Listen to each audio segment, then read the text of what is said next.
Hello, everyone. Good morning, afternoon, evening.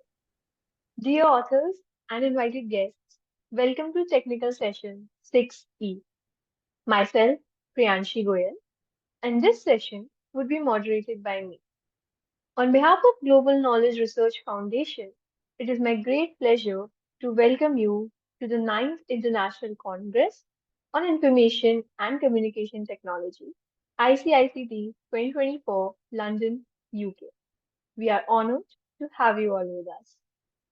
The ninth edition of the conference is being organized in a hybrid mode. The physical event was organized in London, UK on 19th and 20th of February 2024, and the virtual event was held yesterday and is being held today, that is 21st and 22nd of Feb 2024. I hope you will enjoy the knowledgeable and interactive sessions through the day. In this session, we have 6 presentations. Each presenter will be given 12 minutes for the presentations and 2 minutes for question and answers. On 10 minutes, I'll raise a gentle reminder. There's another request to all the participants that you all stay connected with us till the closing remarks. If you have any query or update, then you can write it to me in the chat box. Just before we get started, I would like to introduce you all to the chair for this session, Dr. Parag Kulkarni sir. Honored to have you with us, sir. Dr. Parag, I'm sorry. Dr. Parag founded startups iKnowledge India, Veena Limited NZ, and created social value through innovation. He's a prolific speaker and is associated with many technical and B schools of repute like IITs, IIMs, Tokyo International University, Japan, and Massachusetts University, BRNO, ZEC, etc. His specializations are innovation and business strategy, research in AI and machine learning, knowledge innovation, data and text analytics, and business analytics. Sir, we are honored to have you with us. I would like to request you to kindly deliver the welcome address to the participants. Yeah, uh, very good. It's afternoon or evening. It's a very good afternoon, friends, or morning, whatever it may be. I'm in Japan right now, so anyway, it's already uh, Okay. 8:45. Yeah. So, friends, it's good. You have got the opportunity to present your papers and research. It's always good to have some deliberation. So let's have some very good interaction in next 1.5 hours. Let me hear your great innovations and great work, and definitely we can discuss it afterwards, and other participants can ask questions. So, friends, we can get going. And thank you, organizers and GR Foundation for inviting me to become chair of for this session. Thank you, sir, for your kind words. Now, starting the session, I would like to call the first presenter for today, Sir Alan John C., to present his paper titled Addressing the Business Disruption Through the Development and Pilot Testing of Cavitourism, a web portal for Kawaii tourism. Sir, we have you with us. Hello. Good evening. Can Yes, I be heard? Am yes, I yes, clear? we can be heard. Okay. Let me share my screen, everyone. Yes, please. I request everyone to stay on mute while the presenter is presenting. Is Thank you. my presentation on your screen? Yes, it's visible. Okay. So let me You start may by proceed. saying good morning in London and good evening here in the Philippines. I'm here to present a research entitled Addressing the Business Disruption Through the Development and Pilot Testing of Caviturismo, a web portal for Cavite tourism. My name is Alan John C. Muyot, the project leader of this research.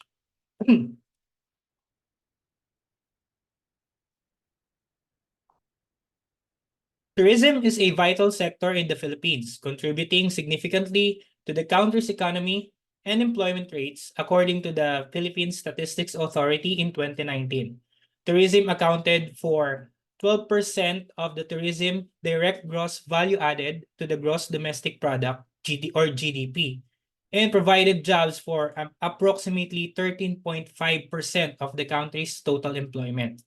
These statistics highlight the importance of tourism in driving economic growth and job creation in the Philippines. The province of Cavite, which is situated in Calabarzon region or Region 4A, holds enormous potential as a tourist destination, renowned for its natural landscapes, vibrant cultural heritage, and historic significance. Cavite stands out as a remarkable destination for travelers. It has rightfully earned the name historical capital of the Philippines. It offers a plethora of tourist destinations that cater to a wide range of interest. The province is strategically located near Batangas, which ranked as the fifth most visited place in the country. Given the proximity to an already popular tourist destination, Cavite can attract substantial volume of travelers. In the recent years, there has been a paradigm shift in the consumer behavior, with people increasingly turning to online platforms for various purposes, including making travel plans and booking. The COVID-19 pandemic has accelerated business disruption, making the online platform economy essential for survival and growth of business across industries, including tourism. Thus, having an online presence is important for MSMEs. It is great to have a business website, but it's costly. This study focused on developing a technology that could boost tourism in the province of Cavite. It aims to help the local MSMEs in the province of Cavite to adapt to the new normal by providing a cost-free, well-designed, and user-friendly web application. This could serve as a valuable tool to expand their market reach and enhance their competitiveness in the digital era. For the methodology, to develop the website, several inputs were required. This includes physical, geographical, and socio-economic information from the Cavite Tourism Office and municipalities in Cavite Province, photo documents, and other graphical contents of the different tourist spots. This information were collected through interviews, on-site visits, and document analysis. The development of website encompassed various stages, including content creation, software design, software development, testing, and pilot implementation. The development process started with the content creation by the multimedia artists and the writers. This includes writing articles about municipalities and Cavite, photos, videos featuring each municipalities in the province of Cavite. This serves as the promotions for each municipality.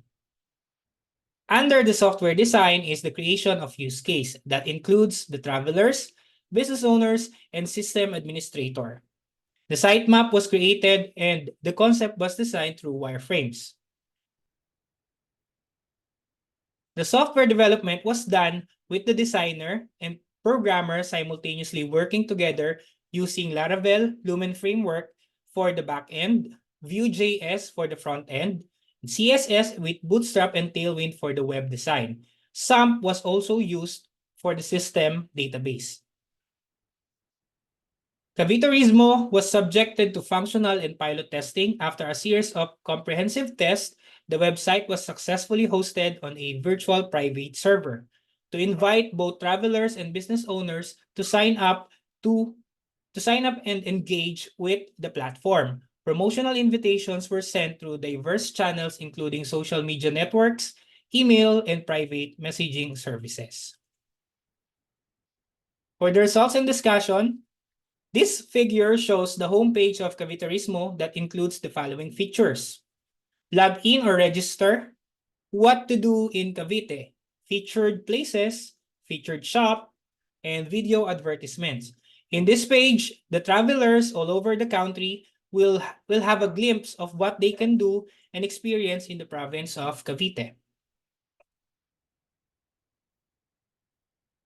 As a way of promoting the Cavite provinces and the municipalities, each municipality has their own webpage that showcase information, tourist destinations, culture, traditions, and of course, food through articles, creative photos, and videos. In this page, the travel can explore deeper in the specific municipality and learn information and somehow experience the place through a promotional video created by the team.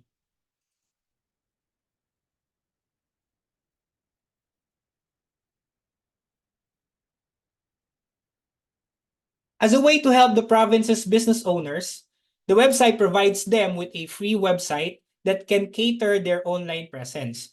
This includes a well-designed one-page website where they can upload their own business information, banner photo, promotional videos, items or services with price, and comments and reviews from the travelers. For easier searching, the business are registered and sorted by cluster through tags called directories in the system. For instance, travelers that are searching for a restaurant can search restaurant and all business that were tagged as restaurant will appear.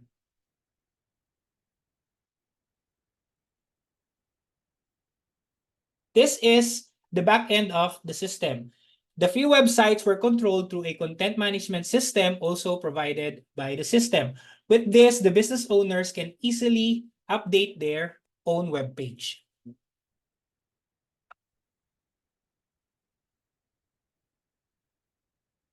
The table represents the testing done by the developers through test cases. So these are the examples of test cases that we have done to ensure the functionality of the system. In conclusion, the Cavite Turismo web portal was developed with the aim of promoting tourism in Cavite and supporting the local MSMEs to cope up with business disruptions. It, it addresses the impact of the recent COVID-19 pandemic when most businesses shut down due to the restrictions. Now that Filipinos have adapted to the new normal, this website will help businesses in Cavite to venture into digital marketing. The pilot testing showed positive results, which signals the full-scale implementation of the technology. Meanwhile, it is recommended to incorporate business ratings and verification for business documents during registration. Furthermore, accounts for bloggers or writers who can contribute to the website contents can also be added. And that would be all. Thank you very much for listening. Thank you, sir, for your presentation. Are there any questions?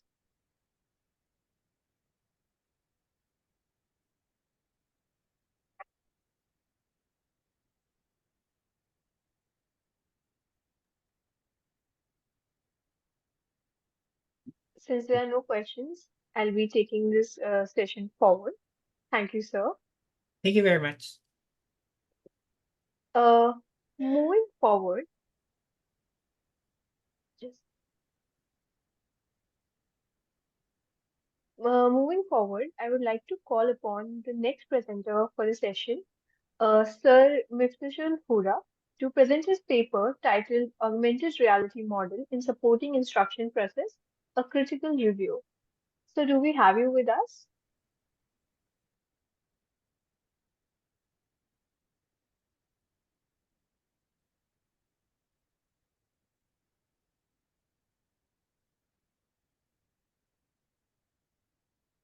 I think he's not there in the meeting.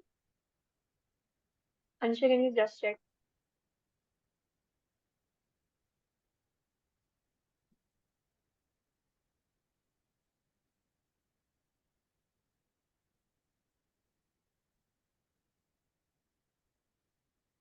Yeah, he's not present in the session, so we can move forward. So, we will move to the next person. Um, Next up, I would like to invite Ma'am Neela D. Santiago to present her paper titled Sign Language Text Translator using YOLO V7 algorithm. Ma'am, Good do we morning. have you here with us? Good morning, everyone. And here in the Philippines, it's good evening. So let me present to you my pre-recorded video. Can I have the screen for a while? Miss Bishani Goyal. Yes, please. Thank you. Mm,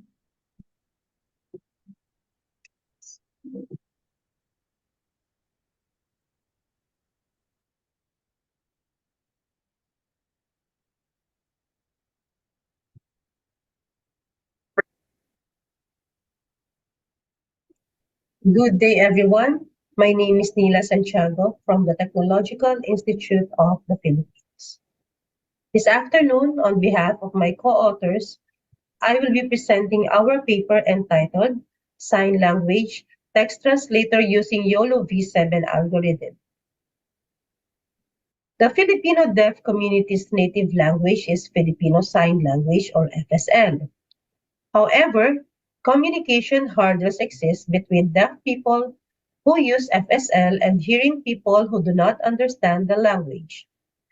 To bridge this gap, we developed a mobile app that uses the YOLO V7 algorithm to translate FSL into real-time text.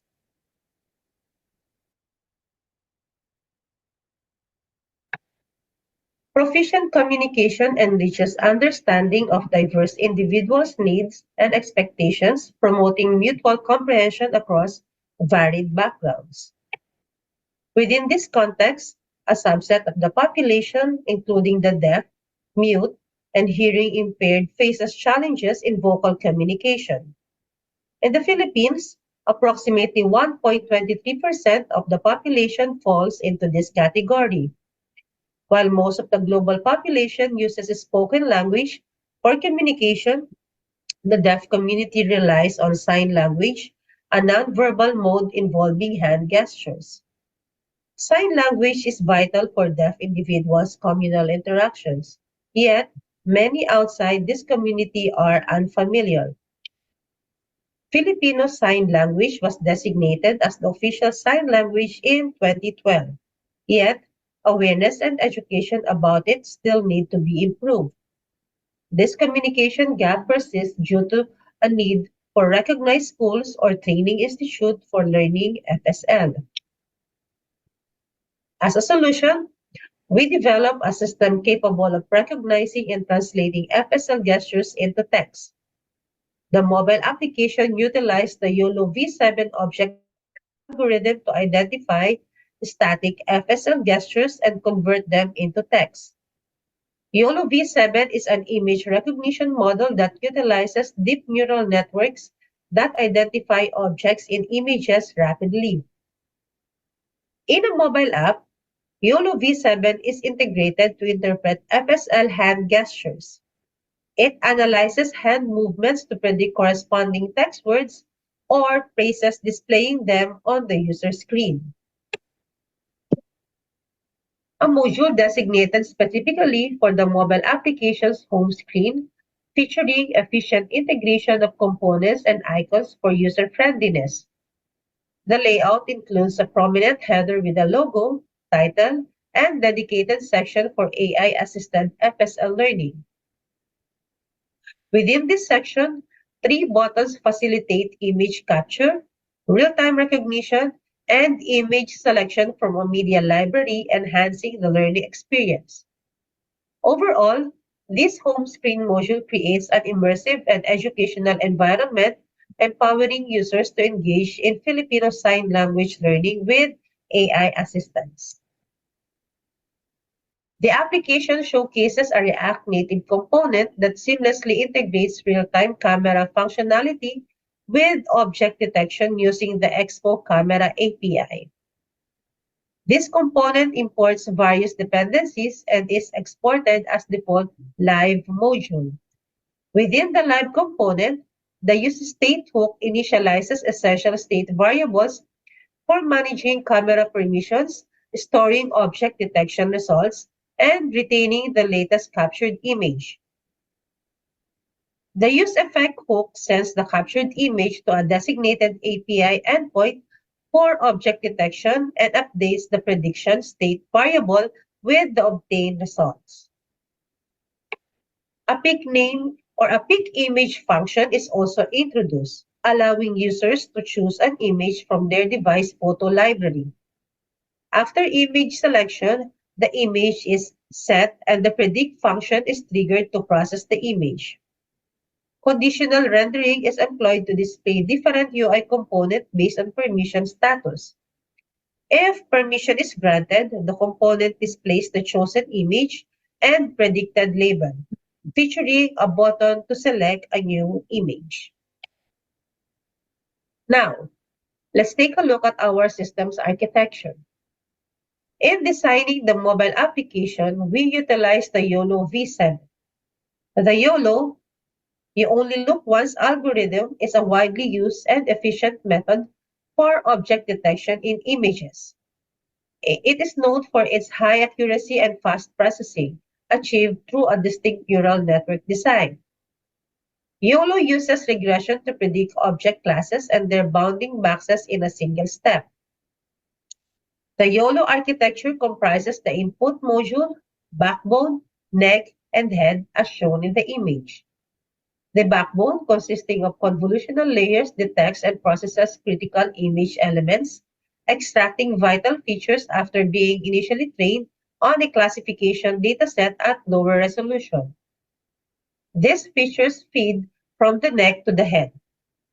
The neck incorporates bounding box coordinates and features from the backbone's convolutional layers.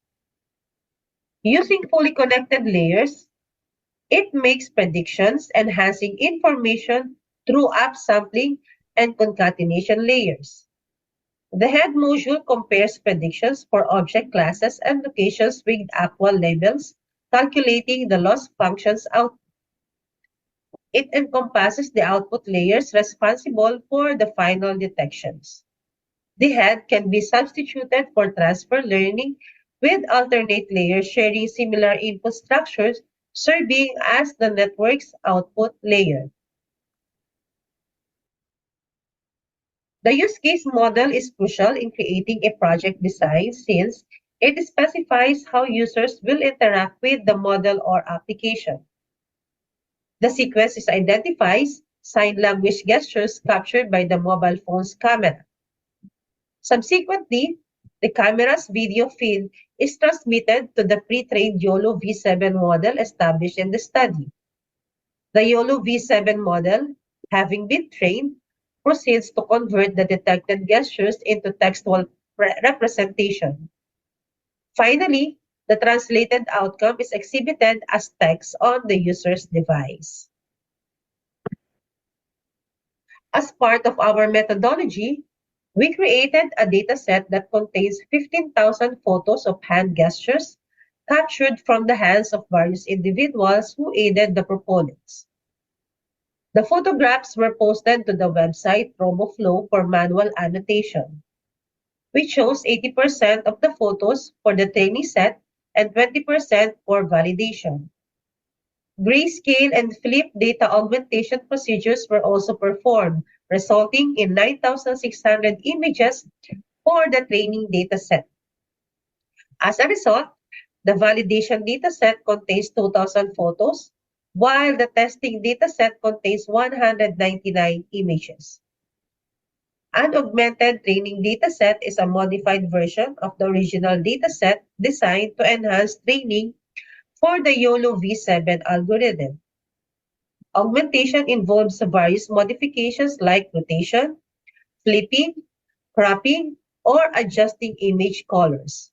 In this context, the dataset is transformed into grayscale, shifting images from color to black and white. This grayscale conversion adds novel examples to the YOLO V7 algorithm's training, potentially improving its pattern recognition and feature identification capabilities. The auto-orient feature is a detection system automatically corrects the orientation of detected objects to their accurate positions, addressing misalignment caused by factors like distortion, occlusions, or camera angles. This correction ensures that objects are upright or aligned correctly according to a reference orientation, which is crucial for tasks like recognition, tracking, and post-estimation. We evaluate the model's performance using metrics like F1 score, precision, and recall, assessing its accuracy in binary categorization. We also consider simulation time, including testing duration and the feature extraction time per image. We conduct a comparative analysis of object detection algorithm like YOLO V7, Efficient Net, and Retina Net to understand their strengths and weaknesses in selecting the most suitable one for the task. The YOLO V7 algorithm is the most suitable for each criterion based on the result of the conducted comparative analysis. YOLO V7 got a perfect score of 100 for all trials. Then, the scores of efficient depth range from 96.4 to 98, and then Retina Net ranges from 94.7 to 96.2. The project evaluation encompasses various elements, including the sampling technique, participants involved in the study, scale interpretation, computation standards, survey questionnaire, and the formula employed to gauge respondents' perceptions. Following the YOLO V7 training on the FSL dataset, results for each epoch were meticulously logged for analysis. The model's accuracy was assessed using the mean average precision metric, revealing an impressive value of 98%. The model's assessment metric is denoted as a map at 0.5, signifying the mean average precision calculated at a threshold of 0.5. Widely utilized for appraising object detection models, this metric quantifies the model's effectiveness in precisely identifying objects while considering various levels of precision and recall. The graph displays a value of 0.979 under the all classes category. This denotes that at the 0.5 threshold, the model achieved an average precision of 0.979 across all classes within the dataset. As a conclusion, a mobile application was developed using YOLO V7 to convert Filipino Sign Language into text in real time. The project includes the creation of a custom dataset with 15,000 photos. The YOLO V7 algorithm effectively detected and translated sign language gestures into text. The application has the potential to revolutionize the way deaf and hearing individuals communicate by providing the effective and efficient way to convert FSL into text in real time. As a recommendation, it is recommended to increase the size of the dataset. Collecting additional images of Filipino Sign Language signs can improve the performance of the YOLO V7 algorithm. In addition to collecting more images, it is recommended that the researchers also include image captured from a distance of at least 2 meters away from the subject. The next recommendation is to upgrade the hardware. YOLO V7 requires a powerful hardware system to operate efficiently. Upgrading to a more powerful system can help speed up the process of real-time translation and improve the overall performance of the application. And for the last recommendation is to improve language customization. Implementing a language selection feature would allow users to choose between Tagalog and English for translation.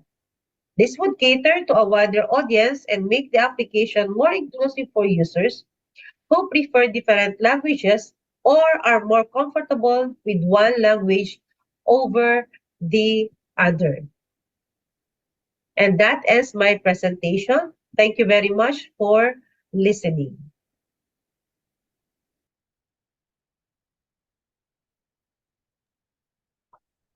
Thank you, ma'am, for your presentation.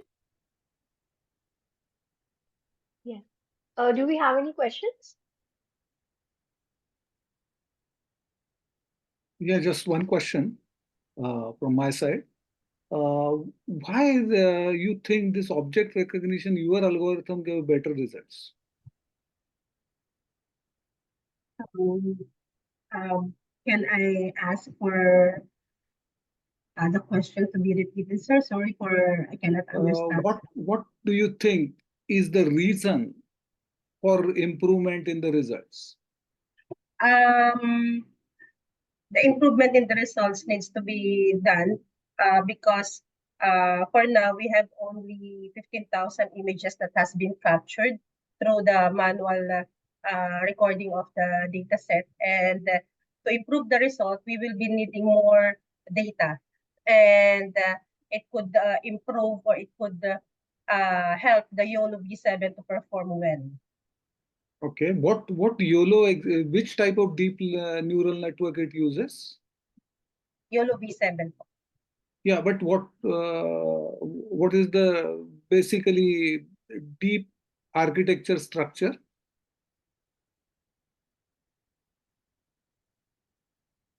Yeah, anyway, okay, thank you, thank you,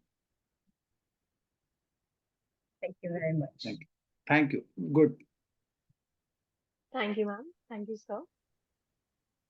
Moving forward, I would like to invite Ma'am M. Thatting to present her paper titled The South African Government's COVID-19 Message and Analysis of the Official YouTube Channel Facts. Ma'am, do we have you with us here? Yes, I'm here. Thank you. Yes, you can present the screen now.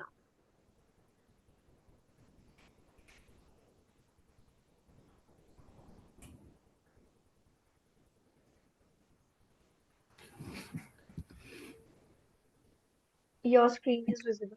You may start your presentation. Okay. Good afternoon, everyone, from a very cloudy but warm South Africa.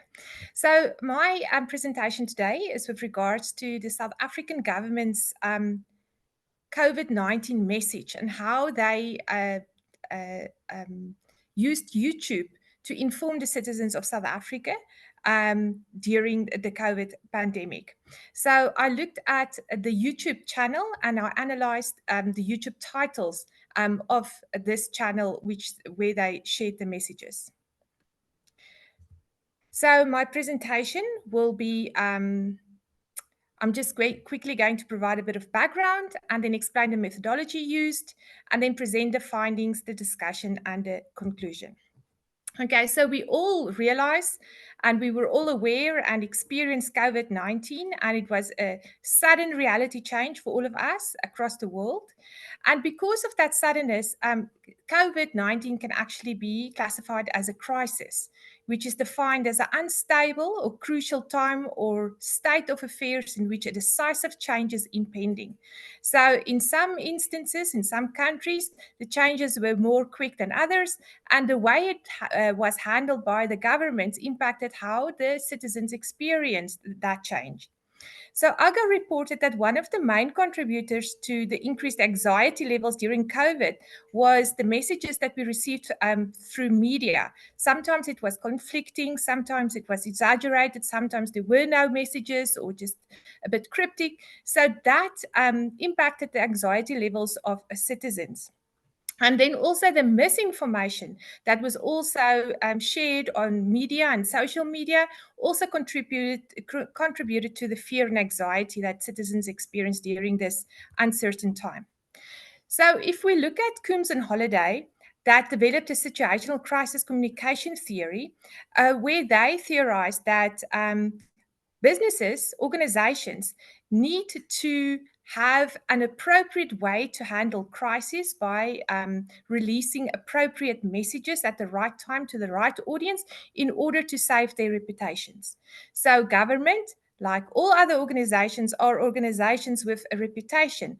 And there's some context in which citizens experience the government and their reputations, and sometimes it's good and sometimes it's bad. So it's very important for government to inform their citizens appropriately in order to assist them, but also then to protect their reputation in the way that they handle that crisis. So We all know and use social media platforms, and citizens now have access to social media platforms, and governments also use social media platforms to communicate with citizens.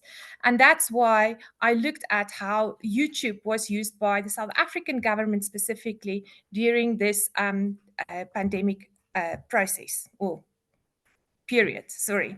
So what I did was I employed a content analysis approach to look at the official South African coronavirus YouTube channel with that URL. So I conducted the review last year in May 2023. And at that stage, it had 3,000 subscribers. And the videos overall, all the video, overall, all the videos had just under 1 million views. So the study adopted a deductive approach by using the extended parallel processing model, which is an extension of situational crisis communication theory to code the YouTube channels. And I identified three main aspects, which is the message component. So what message was communicated and how it was communicated, the specific message and what it says to the citizens, and then the desired outcome. So in the extended parallel processing model, it is they theorize that messages or the wrong message at the wrong time can cause fear. So you have to have appropriate messages that are given out to citizens or users in order to counter that fear and then mobilize them into a specific desired outcome. So the first finding, the first aspect that I looked at is the message components. So I noticed that there's different message bearers. Okay, so the South African government were really good in employing a variety of message bearers to give the news regarding or instruction regarding the coronavirus. And next was the message communication mechanisms. They also, even though I only looked at YouTube, it was evident that there were different communication mechanisms that the government employed.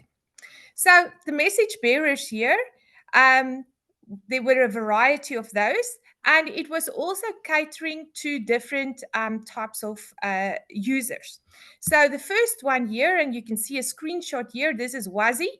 Wazi was created by an animation studio, and the messages that Wazi communicated were directed at children. So it was contextualized for children, and it's something or someone that they could relate to.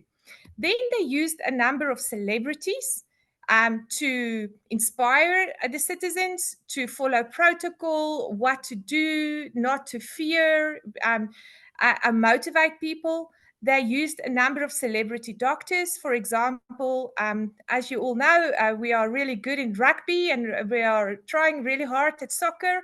So those medical doctors associated to those teams, they had a message to the citizens. Then they had a number of COVID-19 experts. So these are not just normal doctors, but it was people as specializing in respiratory illnesses and how that should be treated. Then they had dentists, fitness instructors, healthcare workers such as nurses working on the front line, medical doctors, mental health doctors. Then we also had some of our government employees such as the Minister of Health and other ministers representing or representatives representing the government to communicate a variety of messages to the citizens of South Africa.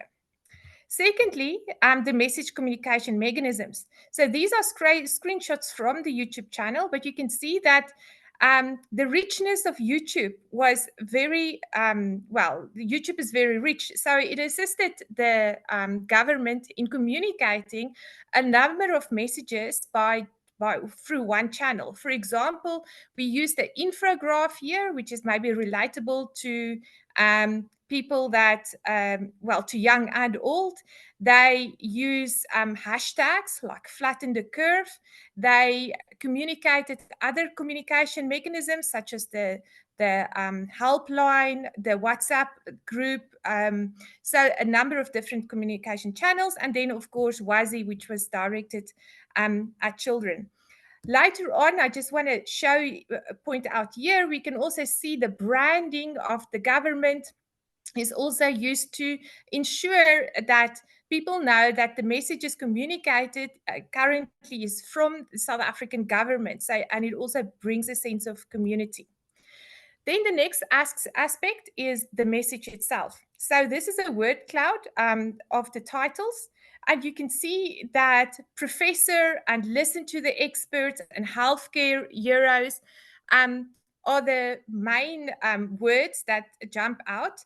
And that is, they wanted to ensure that the citizens of South Africa know that what the messages that they are receiving through these YouTube channels are legitimate. So it's not misinformation. It is the experts. It is the people on the front line. It is the professors that have studied long and hard to assist the government in managing the COVID crisis.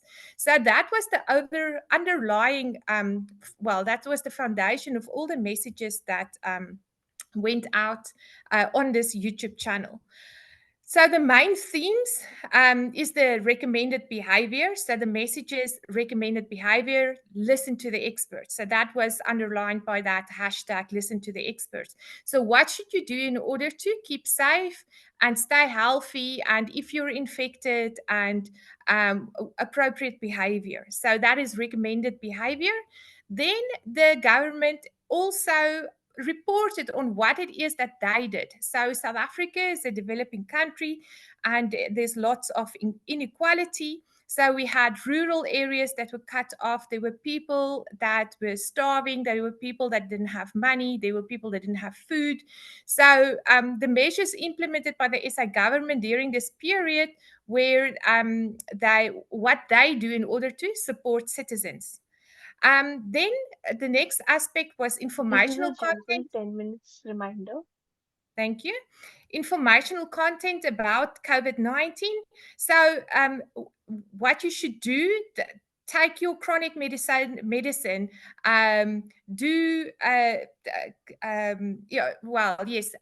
sorry, information about COVID-19. So in the beginning, when we didn't really understand what was happening and how it was happening, and what is the impact on babies, what is the impact on children, what is the impact on chronic medicine. So all of those messages were also communicated.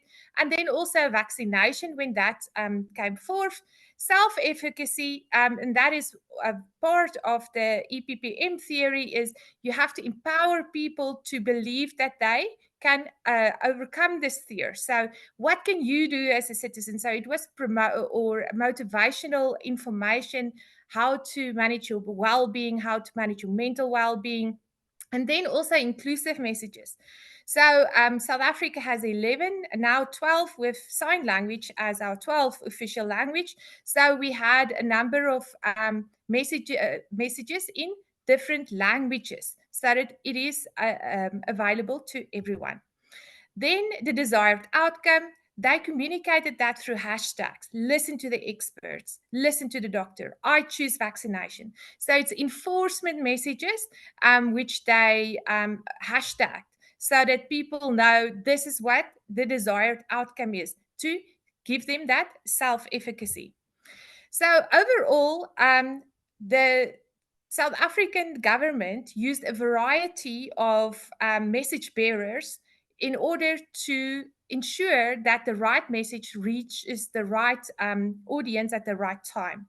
So they didn't just keep us up to date with what is happening and what they are doing, but also what we should do and what we can do and what the successes are.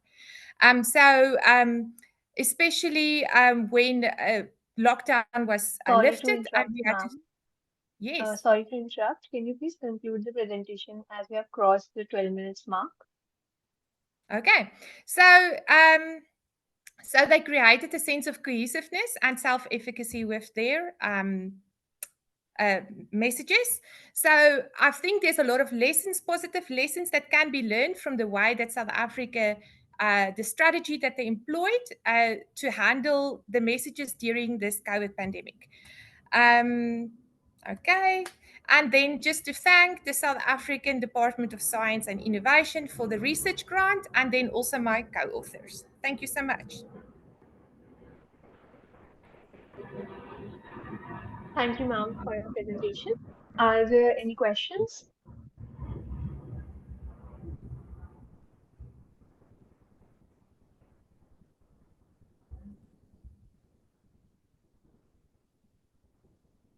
Since there are no questions, I'll be moving forward. Thank you, ma'am. Thank you. Moving forward, I would like to invite Ma'am Lamia Muller to present her paper titled Towards an Enhanced Energy Efficiency Model Using Routing Protocol Strategy Implementation in Wireless Sensor Networks. Do we have you with us here, ma'am? Second.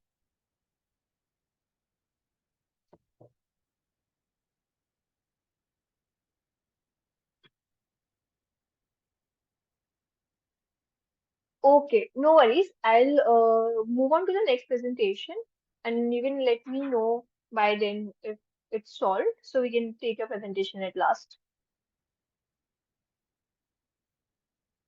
Moving on, I would like to invite Sir Muhammad Hadi Musolid to present his paper titled Understanding of Artificial Intelligence for Islamic Education Support and Service Insights from Empirical Literature Review.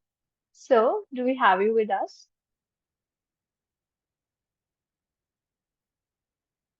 Okay, so he was the last person. So, Lamia ma'am, it's just you who's remaining.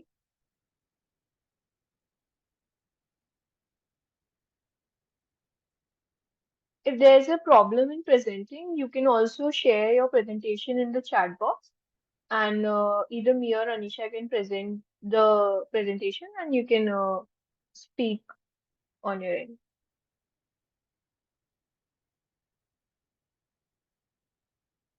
Yes, your screen is visible. You may start presenting.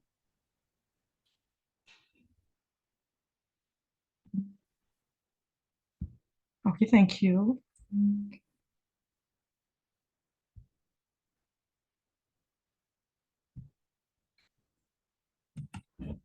So, hello, ladies and gentlemen. I have a pleasure to present you my work towards an approach for efficient energy management in wireless sensor network. Our presentation will follow this plan. So, we will start with a general introduction, then we present our problematic, and we continue with the related works. After that, I present our contribution. It's about an approach for efficient energy management in wireless sensor network.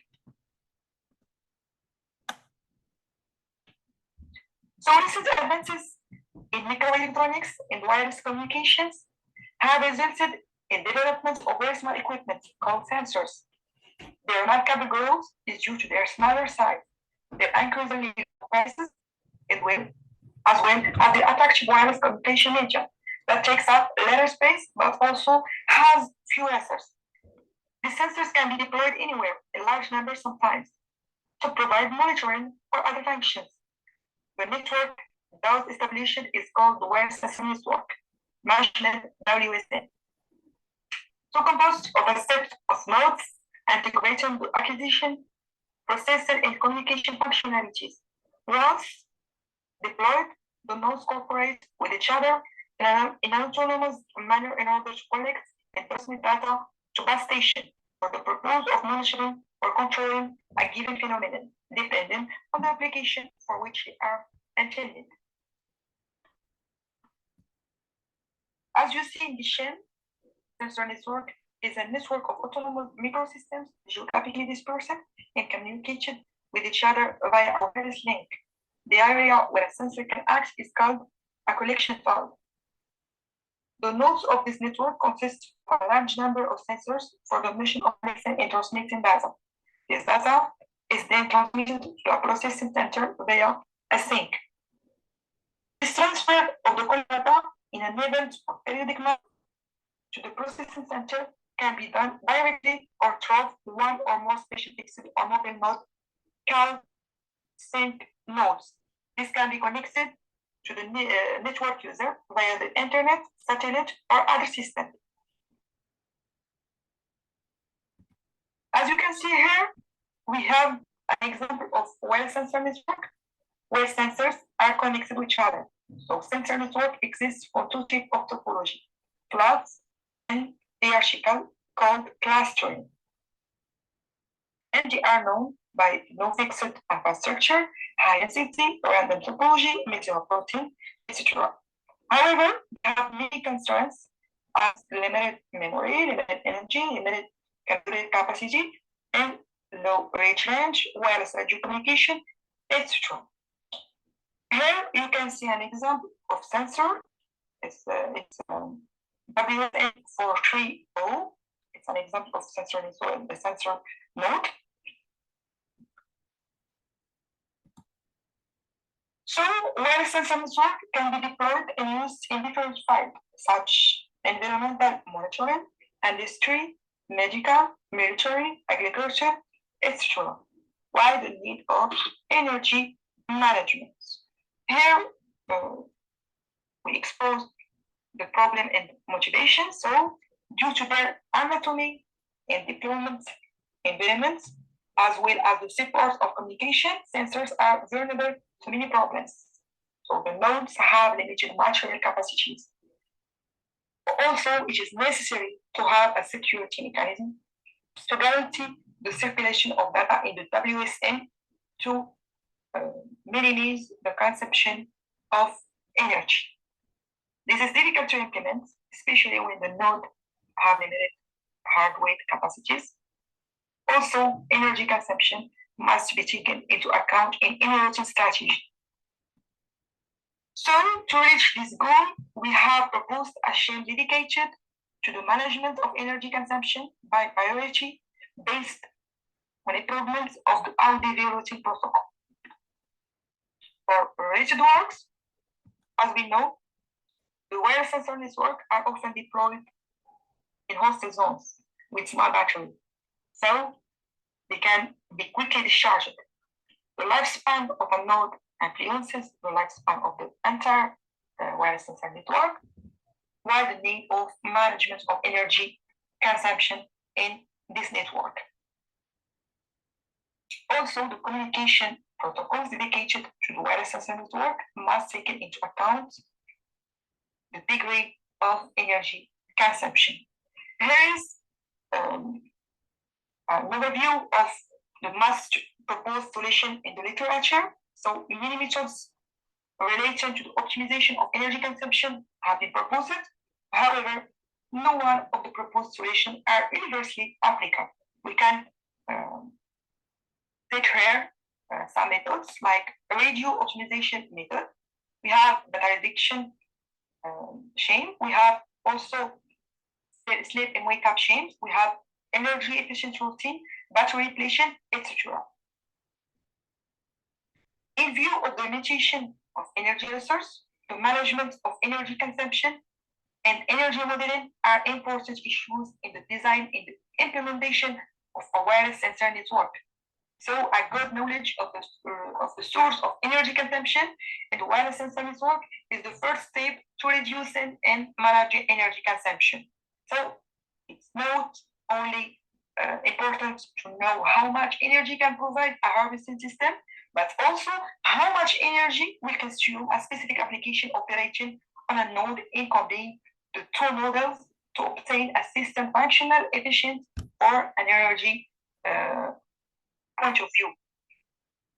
Therefore, an accurate energy model is required for the assessment of communication protocols. In general, in the literature, many methods related to optimization of energy consumption have been proposed, though there are still many research in progress nowadays in this context for networks of sensors with limited battery. However, no one of the proposed solutions are universally applicable, as we said before. For example, if security applications require rapid responsiveness, there is other applications, such as in agriculture, where the lag is not as great. The important is the lifetime of our sensor node and our wireless sensor network. So that's why we need to provide a solid and high model taking into account the requirement application in a more systematic way, with a view to maximizing the lifespan of wireless sensor network. Hence, our proposal for an approach based on more priority for nodes that have more energy, take advantages of energy of all the nodes of the wireless sensor network, avoid random and sometimes excessive access to view nodes. So our approach has shown to minimize delays in energy costs and increase the flow. That's why we propose to improve the RDV protocol. That's an ICICT routing protocol. So in general, we have two main categories of routing protocol in wireless sensor network: proactive and reactive. Proactive protocols maintain new lists of destinations and their routes by distributing periodically routing tables across the entire sensor network. And we have reactive protocols find a route on demand only when needed by flooding the network with the route request packets. We have chosen the second, which is reactive protocols, which is suitable for limited wireless sensor network resources. So we adopt RDV niches, which do not manage the routing operation, which totally depend on the need of communication. So here's our diagram proposed. The proposed idea makes it possible to identify the energy level of each node and make transmission decision for routing of package based on the level of the energy. So initially, all nodes have 100% energy, provide priority to nodes of high repetition by terms of the energy level in the routing of packages. Each time it is necessary to calculate the energy level of all nodes and generate the power status report. For more details or information, you can view our initial article or initial paper. Here is the simulation information. So simulations are performed under NS2 simulator, as you can see, with some parameters. This is a gentle 10 minutes reminder. We have number of nodes, also simulation duration, data reach, package size, routing protocol, which is RDV or routing protocol, and energy that's in.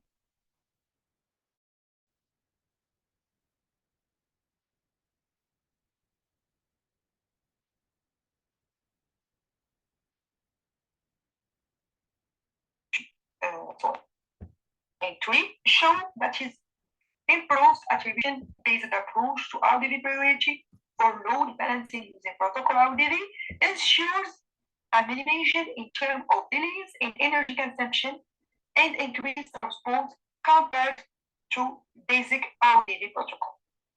So we can conclude that we have minimization in terms of delays, lower energy consumption, and a reduced transport rate compared to basic RDV routing protocol. In this contribution, a model of the management of energy consumption based on improvement of RDV protocol is proposed.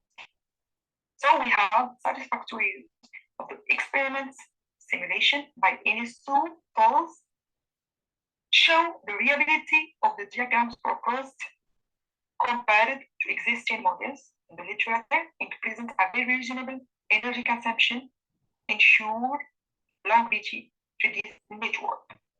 So we studied and compared the differences in control packet, the packet ratio, the delay end-to-end for RDV basic and the modified one, which is improved RDV, which is our proposal. So significant improvements are made by our routing system based on improvements of the RDV protocol in terms of network lifetime, delays, and packet rates. So sensors or sensor networks are currently a very large and active field of research. They have many potential applications application in different files. However, there are always new problems and dangers. Moreover, several perspectives can be envisaged to further improve these problems and to have better management of security of energy. So we look to improve our work and widen the scope of detecting attacks.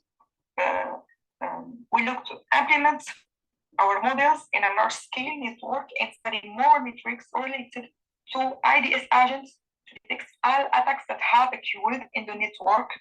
It's a work in progress, and all attacks that can give a problem to our sensors and to minimize the lifetime of our sensors inside to limit our lifetime of sensors and of our wireless sensor networks. So thank you for your attention. Thank you, ma'am, for your presentation. Are there any questions? Okay.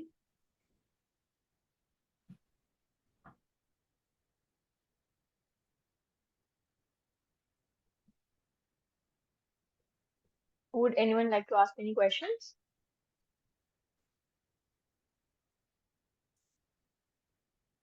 Okay. Since we are at the end of the session, I would like to sincerely thank all our authors for their excellent presentations and contributions in this session, and all our participants for being a part of this international conference. I hope this session was informative enough. We, on behalf of the whole team, thank you for the support during this ninth version and all the previous 8 versions of the conferences. We'll be happy to have you in the 10th version of 2025 as well. All the presenters will be getting their digital certificates through email within 2 working days. Further, all the papers have already been forwarded to this printer. The publication will be live within 6 months. Kindly cooperate with the team of ICICT 2024. I also thank our session chair, Sir Dr. Parag Kulkarni, for chairing this session. Uh, Here's a small token of appreciation to Sir on behalf of Team ICICT 2024 and Global Research Knowledge Research Foundation and partners. Before we conclude, I would like to invite Dr. Kulkarni to say a few words to the participants for the session. Okay, thank you, dear friends. It's really wonderful that we have presentation right from different topics like tourism, then networks, then even the topics related to sign languages, to different topics. And it's very interesting to have these topics. They definitely go close to the business applications.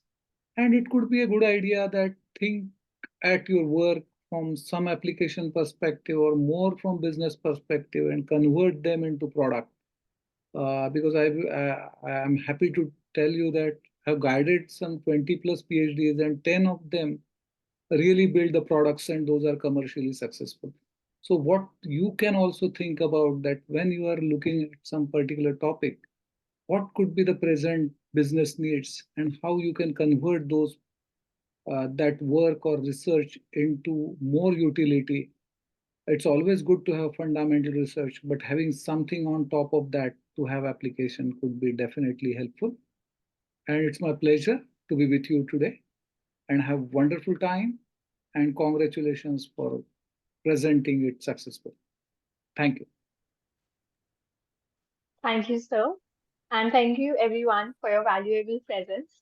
At the end, I would like to request everyone to switch on their camera for a quick snapshot of the virtual conference.